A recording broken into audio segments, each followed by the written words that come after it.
বিজ্ঞানীরা এতদিন ধরে যে জিনিসটির ভয় পাচ্ছিলেন খুলেছে নরকের দরজা।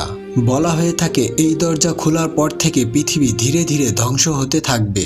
বিজ্ঞানীরা এখনো এটিকে থামানোর চেষ্টা করেই যাচ্ছে, কিন্তু এটি দিনের পর দিন বেড়েই চলছে।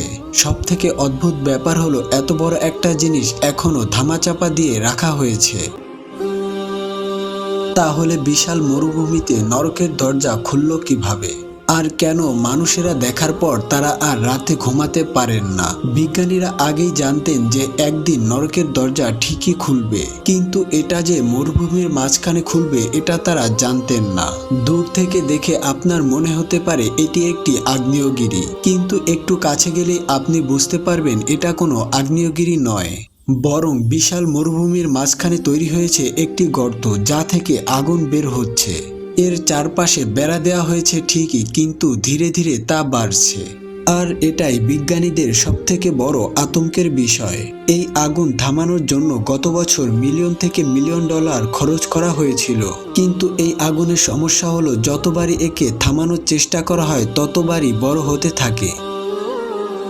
তুর্কি এমিনিস্তানের রাজধানী থেকে 260 কিলোমিটার দূরে কারাকুম মরুভূমিতে খুলেছে নরকের দরজা। এটি 70 মিটার চওড়া এবং 30 মিটার গভীরতা। এটাকে নরকের দরজা বলার কারণ হচ্ছে এই আগুন থামানো যাচ্ছে না। বিভিন্ন ধরনের মানুষ বিশ্বাস করেন খারাপ কাজ করা মানুষেরা এই রাস্তা দিয়ে নরকে যাবেন। ব্যাপারটা হলো এই নরকের দরজা একদিনে খোলা হয়নি, এটা খোলা হয়েছিল 1971 সালে। আপনি শুনলে অবাক হবেন, এটাকে ইচ্ছা করে খোলা হয়েছে। 1971 সালে সোভিয়েত ইউনিয়নের কিছু বিজ্ঞানীরা এই গর্ত তৈরি করেছিলেন। তারপর তারা এই গর্তে আগুন ধরিয়ে দেন। সেই থেকে যে আগুন জ্বলছে তা আর নেভানো যায়নি। সবথেকে অদ্ভুত ব্যাপার হলো এই গর্ত তৈরি হওয়ার 50 বছর পরেও বিশ্বের অধিকাংশ মানুষ এই গর্ত সম্পর্কে কিছুই জানে না, কেননা সেই দেশের সরকার এই ব্যাপারে কাউকে কিছুই জানতে দেননি।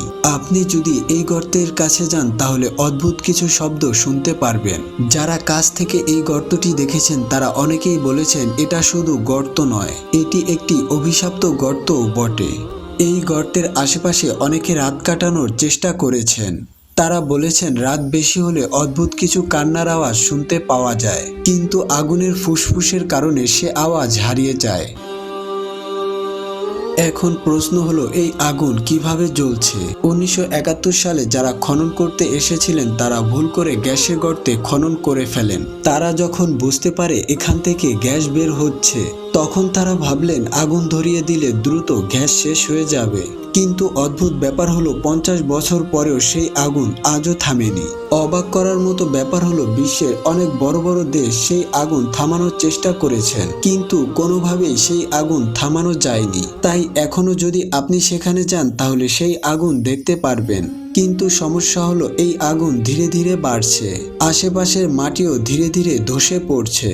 হয়তো এক সময় দেখা যাবে কয়েক শত কিলোমিটার এলাকা নরকে পরিণত হয়েছে, আর তখন হয়তো আমরা সেই আগুন কোনোভাবেই নেভাতে পারবো না। তুর্কি এমিনিস্তানের সরকার 2022 সালে এটিকে বন্ধ ঘোষণা করেন, কিন্তু এটা এখনো বন্ধ হয়নি।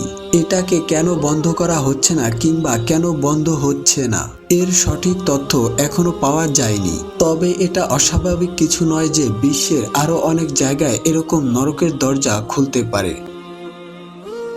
এমনই তথ্যবহুল ও রহস্যময় ভিডিও পেতে আমাদের চ্যানেলটি সাবস্ক্রাইব করে আমাদের সাথে থাকুন। দেখা হচ্ছে পরবর্তী কোনো ভিডিওতে।